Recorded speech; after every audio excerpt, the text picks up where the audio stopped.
उदाहरण 16, यदि ए तथा बी स्वतंत्र घटना है, ए तथा बी कैसी घटना है? स्वतंत्र घटना है, तो कम से कम एक घटना के घटित होने की प्रायिकता ज्ञात कीजिए। ठीक है, एक घटना घटित होने की भी दिया है।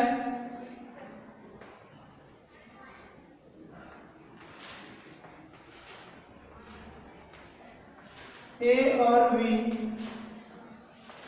स्वतंत्र घटना है,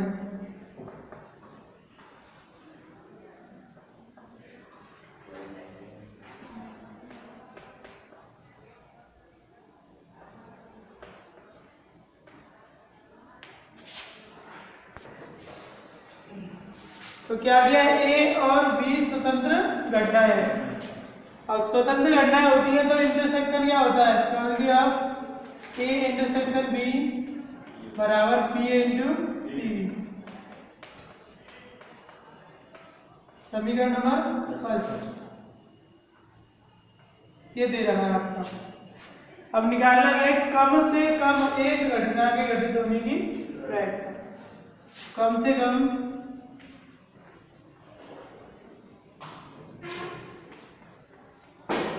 एक घटना के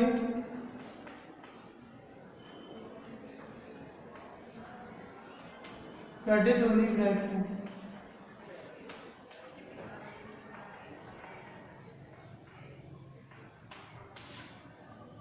probability of A union B, तो कम से कम एक ही कह रहा है तो जाया दोनों ही तो हो जाए, तो ए यूनियन बी बराबर क्या होता है आपका?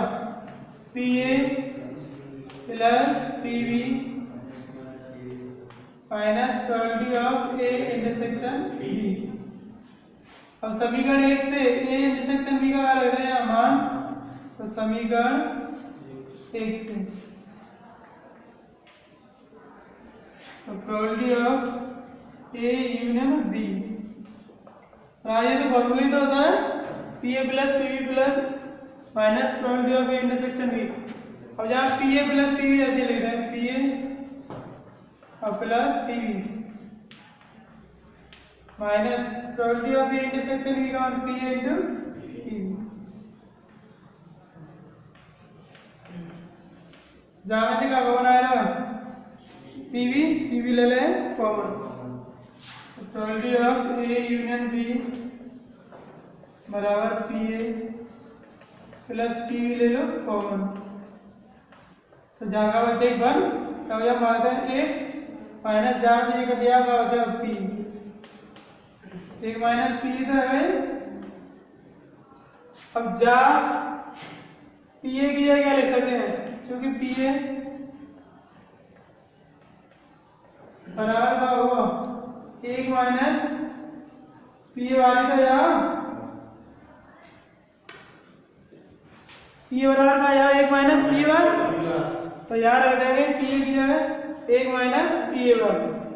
तो probability of A union B बराबर पी ए की जगह एक माइनस पी ए बार और जित प्लस में पी बी,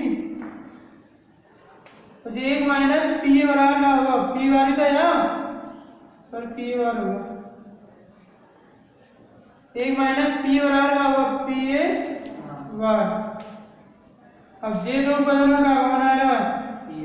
पी बार आ रहा है, पी बार कौन ले लें? तो probability of A union B बराबर एक माइनस पी बार कौन ले ला, तो जगह बचा माइनस की कौन ले ले हमने, क्या बचा एक, और जहाँ से माइनस की जी निकल गया तो जगह बचा माइनस की पी तो बचा, तो जिधर एक तो है ये पी बार और एक माइनस पी का यहाँ पी बार है यहाँ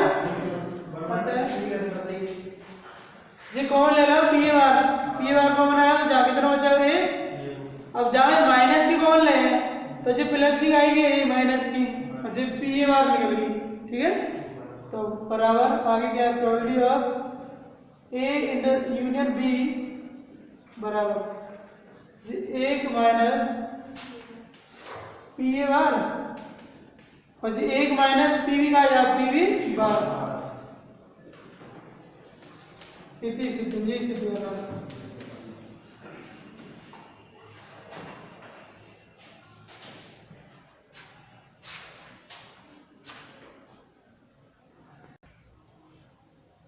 16.4 पहला टॉपिक क्या है? यादृच्छिक चर। तो यादृच्छिक चर क्या होता है ये समझ लो, मेन चीज इसी पे आधारित है। किसी प्रयोग के सभी संभव परिणामों के समुच्चय को यादृच्छिक चर कहा जाता है। तो वो प्रयोग है, बाकी सभी संभव परिणाम जो हम पूछ रहे हैं वो, ठीक है, संभव परिणाम तो होंगे, तो उनके समुच्चय को क्या कहते हैं? यादृच्छिक चर। तो माने कि चलो हम एक सिक्के को 2 बार चल रहे हैं, एक सिक्के को 2 बार चल रहे हैं, ठीक है। तो चित आने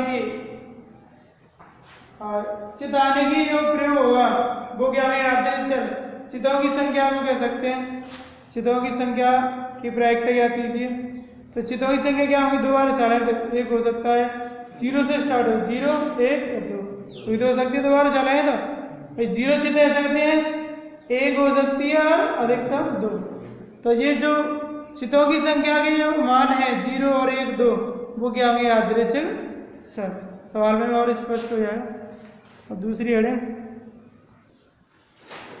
अब देखो अगली हेडिंग क्या है? यादृच्छिक चर का प्रायिकता बंटन। जो यादृच्छिक चर है उसका प्रायिकता बंटन, प्रत्येक सवाल में प्रायिकता बंटन पूछेगा, वो बनाना है।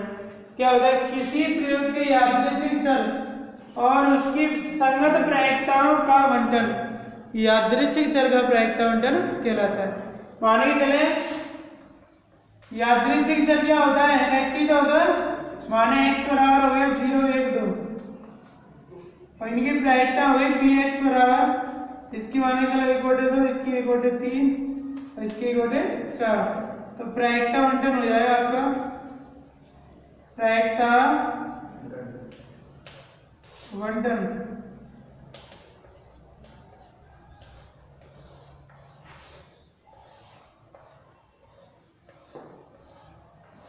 जो तो x है और जो px यानी प्रोबेबिलिटी ऑफ x, तो 0 पे कितना? 1/2, 1 पर 1/3 और 2 पर 1/4, तो इसका है प्रायिकता बंटन।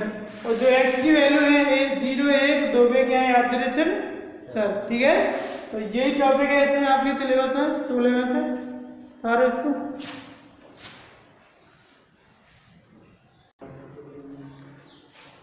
पहले नोट डाल लो, किसी प्रयोग की सभी प्रारंभिक प्रायिकताओं का योग कितना होता है? सदैव 1।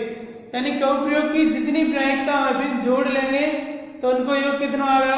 1। और दूसरी कंडीशन ये 0 से बड़ा हुआ प्रायिकता मान या बराबर तथा 1 से छोटा या बराबर, यानी जो प्रायिकता है वो 0 से 1 के मध्य आती है। क्या आती है? 0 से 1। और ये तुम्हारा एनसीआर संचय का फॉर्मूला है। एनसीआर वाला होता है factorial n upon factorial r into n minus r का फैक्टोरियल, ठीक है।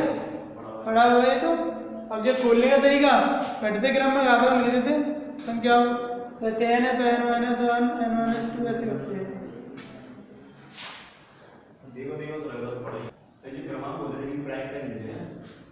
जे तो है यादृच्छिक चर, उनकी प्रायिकता ये होगी 0.4 0.4 और 0.2। याद कीजिए निम्न प्रायिकता बंटनों में कौन सा एक यादृच्छिक चर x के लिए संभव है, यानी ये प्रायिकता कब संभव होगी, यानी कि जो बंटन बना है वो संभव है या नहीं। तो इसके 3 भाग हैं, एक बता देते हैं, 2 में तुम कर लेंगे। तो सिंपल सी नोट जो लिखा था, किसी प्रयोग की सभी प्रारंभिक प्रायिकताओं का कितना होता है? 1, क्योंकि किसी प्रयोग की सभी प्रारंभिक प्रायिकताओं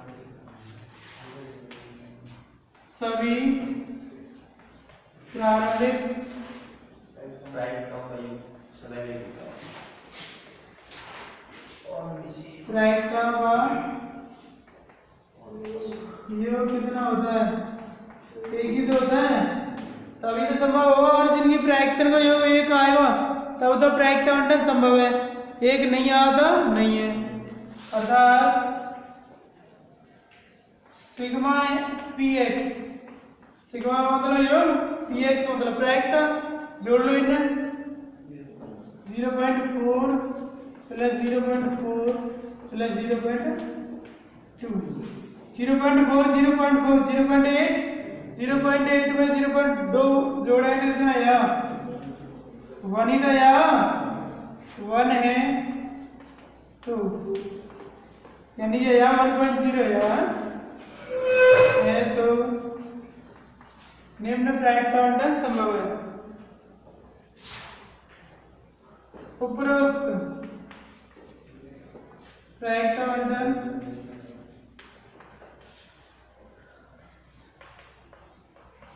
यादृच्छिक चर के लिए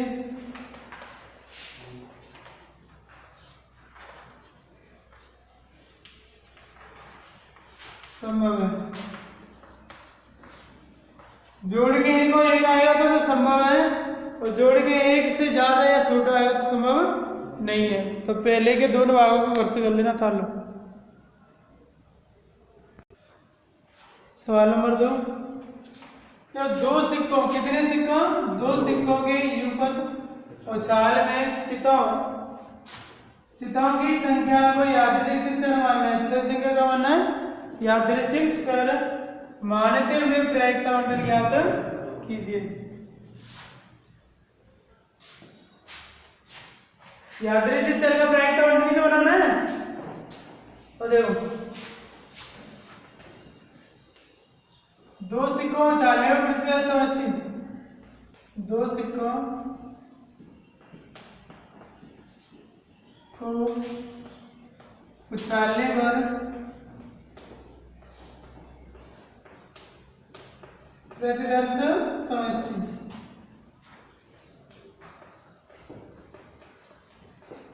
एस बराबर तो 2 सिक्का उछलेंगे तो 2 की घात 1 गुणा 2 की घात 1 2 की घात 1 गुणा 2 की घात 1 गुणा कितना होगा 4 परिणाम निकाल लो 4 का आधा 2 2 बार लिख ले हेड 2 बार टेल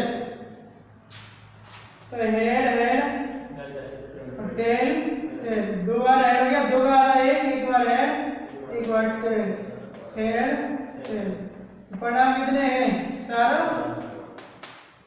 परिणाम हो गए। अब ये कह रहा है चितों की संख्या में यादृच्छिक चर x मानते हुए तो यादृच्छिक चर x के संभव परिणाम या चितों की संख्या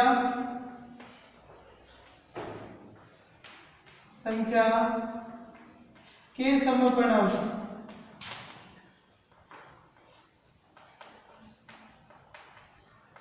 तो बताओ चित्त कितनी है सकते यहाँ में एक चित्त था ना तो 0 चित्त है सकते हैं ठीक है कोमा जहाँ में कितनी चित्त है और जब में एक हो सकती है और जहाँ कितनी है तो चित्तों की संख्या के संभव परिणाम चित्तों की संख्या यहाँ पे क्या लिख सकते हैं x तो यहाँ लिख सकते हैं यादृच्छिक चर x चित्तों की संख्या के संभव परिणाम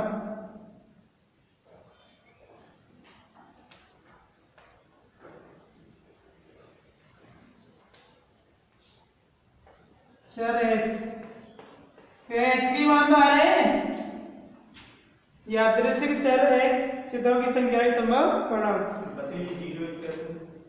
0 परिणाम यानी चित्त ही तो कह रहा है तो बताइए टेल आया तो कितने चित्त आ गए यहाँ में तो 0 चित्त आ सकते जहाँ में कितने चित्त आ गए एक आ सकता है चित्त तो जो अब 2 जहाँ आ सकता ठीक है तो जब x बराबर 0 तो प्रायिकता px अब देखें जब x बराबर 0 तो px प्रोबेबिलिटी ऑफ x बराबर 0 यानी 0 चित्त है 0 चित्त तो 0 चित्त के कुल परिणाम 1 और कुल कितने 4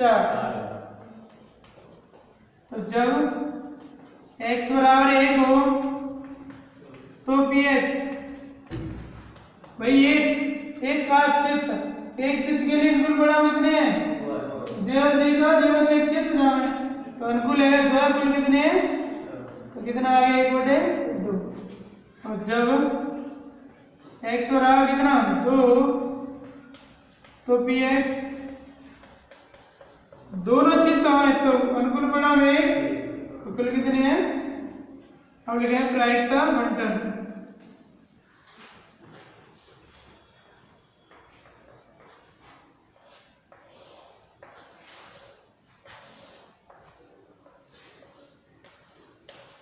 जे X A P X 0 1 2 X की संभावित मान आए 0 1 2 उनकी प्रायिकता है इसकी 1 बटे 4 जे 1 बटे 2